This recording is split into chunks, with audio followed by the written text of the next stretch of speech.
जय हिंद दोस्तों, कैसे हैं आप सभी लोग। मैं हूं आप सभी लोगों का दोस्त संचित। और दोस्तों, आज की इस वीडियो में हम लोग बात करने वाले हैं निफ्टी एंड बैंक निफ्टी में हम अगले हफ्ते के लिए क्या व्यू बना के चल सकते हैं। फ्राइडे के सेशन में इतनी उठापटक भारतीय बाज़ारों में क्यों रही, क्यों जो है यूएस के बाज़ार ऊपरी लेवल से लगभग 400 पॉइंट गिरते हुए दिखाई दिए, और डोनाल्ड ट्रंप और प्राइम मिनिस्टर मोदी के बीच क्या सुलह होने की कोई संकेत अब धीरे धीरे दिखाई देते हुए दे रहे हैं। सारी चीज़ें इस वीडियो में डिस्कस करने वाले हैं। तो दोस्तों, वीडियो शुरू करने से पहले चैनल को सब्सक्राइब कीजिएगा, बेल आइकन को दबाइएगा, और इस वीडियो का लाइक हम रखते हैं लगभग 1500 लाइक्स, जो कि आप पूरा कर ही देंगे। तो चलिए, अब ज़्यादा टाइम वेस्ट ना करते हुए वीडियो को शुरू करते हैं। देखिए, सबसे पहली चीज़ हम लोग बात करते हैं कि फ्राइडे के सेशन में ऐसा क्या हुआ जिसकी वजह से हम लोगों को इतनी उठापटक देखने को मिली। ठीक है, फ्राइडे का सेशन अगर आप देखते हो तो हमारा बाज़ार 24,810-20 के आसपास खुला था। वहाँ से होल्ड करता हुआ दिखाई दे रहा था 780-90 पर। मेरा व्यू फ्राइडे के सेशन में भी टेलीग्राम पे मैंने आप लोगों को क्लियर बताया था कि 840-860 के ऊपर निकलेगा तभी बाइंग का मैं सोचूंगा, वरना आज भी अवॉइड ही रहेगा बाइंग के बारे में। ठीक है, उसके बाद बाज़ार धड़ाम से गिरे, कुछ ज़्यादा ही तेज़ी से गिरे। अब मुझे लगा कोई न्यूज़ बेस्ड है, तो न्यूज़ अपडेट पता चली तो हर जगह न्यूज़ फ्लैश हो रही थी कि ट्रंप जो है वो टैरिफ लगा सकते हैं आईटी इंडस्ट्रीज़ के ऊपर। ठीक है, ये जितने भी मीडिया आउटलेट्स हैं उन लोगों ने सबसे पहले हर जगह ये खबर फैला दी। इस खबर के फैलने के बाद बाज़ार गिरे, रिकवर करे और फिर दोबारा गिरने लगे। अराउंड 12:30-1 बजे के आसपास जब बाज़ार डेज लो तोड़ने वाले थे, उस वक्त एक और ख़बर उड़ी कि ये जो ऐसी रिपोर्ट है कि ट्रंप जो टैरिफ को लगाने वाले आईटी फर्म्स के ऊपर, वो किसी सोर्स बेस्ड नहीं है, वो सिर्फ हमने डिस्कशन जो हुआ था एक लोकल चैनल पे उसको लेकर पब्लिश कर दिया था। अब भाई लोकल डिस्कशन के ऊपर तुम अगर पब्लिश कर दोगे तो कितने सारे लोगों के यहाँ पे स्टॉप लॉस फंसे होंगे। ठीक है, आप खुद देखिए। उसके बाद ये क्लैरिफिकेशन आया तो बाज़ार फिर घूम गया, फिर ऐसे रॉकेट हुआ कि जैसे बस सब कुछ बढ़िया हो गया और सब चंगा हो गया हो, और उसके बाद बाज़ार जो है ऊपर की साइड जाना शुरू कर गया और 780-770 के आसपास जाके अगेन अटक गया और फिर उसी के आसपास क्लोज हो गया।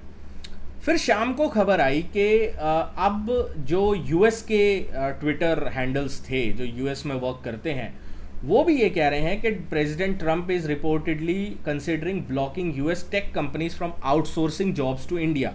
मतलब इंडिया की टेक कंपनीज, इंडिया की जो आउटसोर्सिंग जॉब्स है उस पर अगला निशाना डोनाल्ड ट्रंप का हो सकता है, और इस वजह से दिक्कत हो सकती है। ये खबरें निकल के आ रही थी यूएस के जो ट्विटर हैंडल्स है वहाँ की तरफ से भी।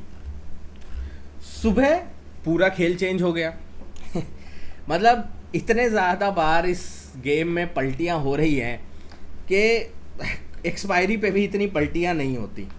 सुबह जो है ट्रंप की तरफ से बयान आया, प्रेस कॉन्फ्रेंस में उससे सवाल पूछा गया कि भाई इंडिया के साथ तुमने पोस्ट किया था कि इंडिया को हम खो चुके हैं, इंडिया के साथ अब हमारे रिलेशन ये सारी चीज़ों के बारे में सवाल किया। तो ट्रंप ने क्या बोला, I will always be friends with Modi, he is a great prime minister, he is great, but मैं अभी ये नहीं अच्छा लग रहा कि इंडिया रशिया का तेल खरीद रहा है, but India and United States have a special relationship, there is nothing to worry about. ये ट्रंप की तरफ से बयान आया। अब ट्रंप के ये बयान आने के बाद सुबह सुबह मोदी जी ने इसको रीट्वीट कर दिया, और मोदी जी ने भी यही लिखा कि भाई मैं अप्रिशिएट करता हूँ डोनाल्ड ट्रंप के इन सेंटिमेंट को और पॉजिटिव असेसमेंट को हमारे टाइज़ के लिए। इंडिया और यूएस का रिलेशनशिप बहुत पॉजिटिव है और इम्पॉर्टेंट है ग्लोबल स्ट्रैटेजिक पार्टनरशिप। तो भाई ये क्या हो रहा है इस वक्त, किस वक्त क्या खबर आ जाए, उस पर किस तरीके से बाज़ार रिएक्ट कर जाए, वो समझना बहुत ज़्यादा मुश्किल हो गया है। अगर आपके पास लाइव न्यूज़ का या फिर अपडेट का, स्पेशली ट्विटर पे जो अपडेट्स आती है इन दोनों कंट्रीज़ की तरफ से, उसका अगर कोई सोर्स नहीं है तो मैं आपको यही बोलूँगा, या आपके पास टाइम नहीं होता, उस वक्त एक्सेस नहीं होता, तो मैं यही बोलूँगा या तो आप हमारा टेलीग्राम ज्वाइन कर लो, यहाँ पे आपको न्यूज़ मिल जाएगी।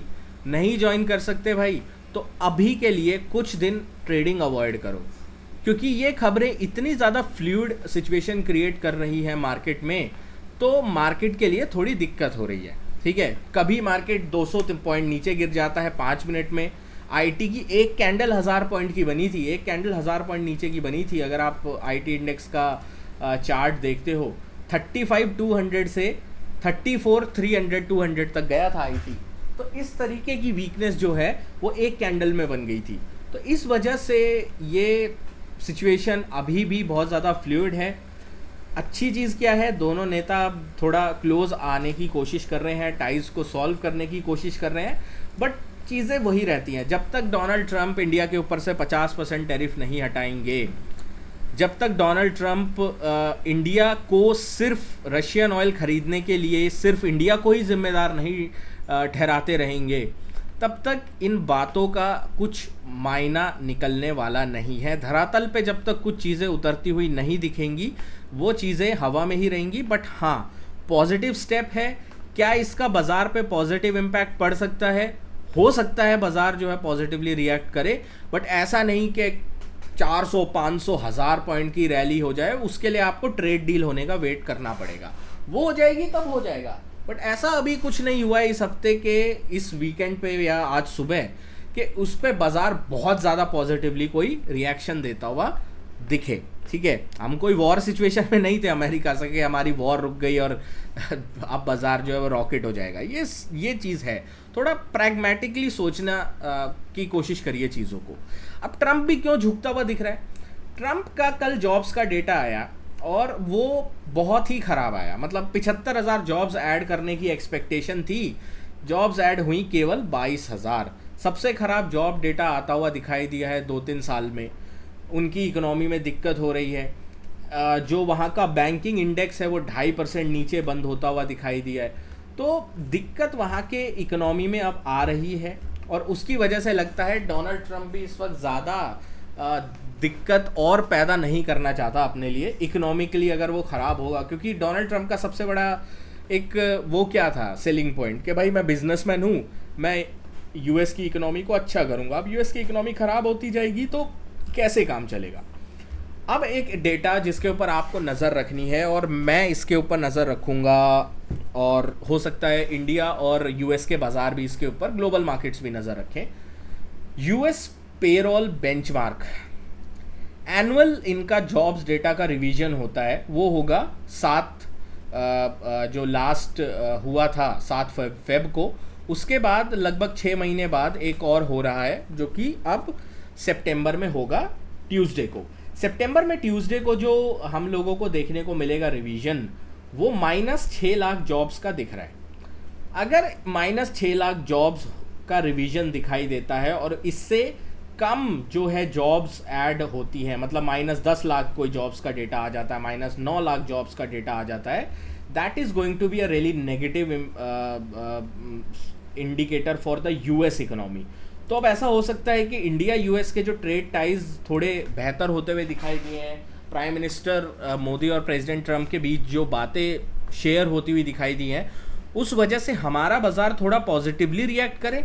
बट अमेरिका का यार दिक्कत होने वाली है, जिस हिसाब से उनका जॉब्स डेटा फ्राइडे को आया है उस हिसाब से अगर मैं देखूं तो। बाकी हमें किस तरीके से प्ले आउट करना है चार्ट्स पे अब समझ लेते हैं। निफ्टी का एक्सपायरी -1 डे है, तो उस पर किस तरीके का इम्पैक्ट रहेगा। सबसे पहली चीज़, व्यू अभी भी क्लियर है। जब तक आप इस स्विंग के ऊपर नहीं निकलते हो, ठीक है, ये है 840 से 850 का लेवल, तब तक ये बाज़ार वीक है, क्लियर कट है। जब तक आप 24,840 850 के ऊपर नहीं निकलते हो, ये बाज़ार वीक है। अगर ये बाज़ार 840 850 के ऊपर निकल जाएगा तो मैं स्ट्रेंथ की तरफ देखूंगा और फिर मेरा टारगेट पहला होगा 24,975 का, दूसरा टारगेट होगा 25,140 का। ठीक है, ये हमारे कुछ लेवल रखे हैं। दूसरी चीज़, अगर मैं डाउन साइड में देखता हूँ, निफ्टी जब तक इस लेवल को नहीं तोड़ेगा 630 640 के लेवल को, तब तक बड़ा क्रैकडाउन भी मुश्किल दिखाई देता है। तो आपको अगर बड़े ट्रेंड के साथ जाना है तो आप इस रेंज के टूटने का वेट करेंगे। ये रेंज टूटती है 840 850 ऑन द अपसाइड में, 830 850 ऑन द डाउन साइड में, तो हम लोग कुछ बड़े ट्रेंड के बारे में एक्सपेक्ट कर सकते हैं, एक अच्छा मूव मिल सकता है। ठीक है, बैंक निफ्टी की बात कर लेता हूँ। अगेन रेंज बाउंड फंसा हुआ है, कहीं भी निकलने को तैयार नहीं है। अगर मैं देखूं तो यहाँ पे आपको क्लियर कट दिख रहा है कि बैंक निफ्टी इस एरिया को बार बार होल्ड कर रहा है। यह है 53,700 से 600 का जोन, 100 पॉइंट का ये जोन है, और इस एरिया को बार बार रिजेक्ट कर रहा है। ये है 54,250 से 350। तो अब इस रेंज को हम कैसे प्ले आउट कर सकते हैं? दो तरीके हैं। या तो रेंज के हायर पॉइंट पे आता है 54,300 350 पे, तो वहाँ पे हम बेचने की कोशिश करेंगे, और 53,600 700 के बीच में आता है तो यहाँ खरीदने की कोशिश करेंगे। बट अगर ब्रेकआउट होता है देन डेफिनेटली हम लोग एक साइड का ट्रेंड लेंगे, और 700-800 पॉइंट की रेंज है, तो अगर रेंज का ब्रेकआउट होता है, 5-6 दिन का एक रेंज है, तो अराउंड उतना ही टारगेट हम लोग लेके चल सकते हैं। तो अगर ब्रेकआउट होता है अपसाइड में तो 55,000, डाउन साइड में ब्रेकआउट होता है तो 53,000 तक की जगह दिखाई देती है। सेंसेक्स की बात कर लेता हूँ। सेंसेक्स अगेन चॉपीनेस, बहुत ज़्यादा चॉपीनेस सेंसेक्स में दिखाई दे रही है। यहाँ पे एक ट्रेंड लाइन भी आप ड्रॉ कर सकते हैं, ठीक है। अगर हायर पॉइंट पे अगर आप देखो तो यहाँ पे आप लोगों को एक चीज़ क्लियर दिखेगी कि हायर पॉइंट पे ये वाला एक एरिया आपको दिख रहा है जहाँ पे मार्केट मल्टीपल रिजेक्शन ले रहा है, ठीक है। यहाँ पे बाजार मल्टीपल रिजेक्शन ले रहा है। तो हम लोग कैसे प्ले आउट कर सकते हैं?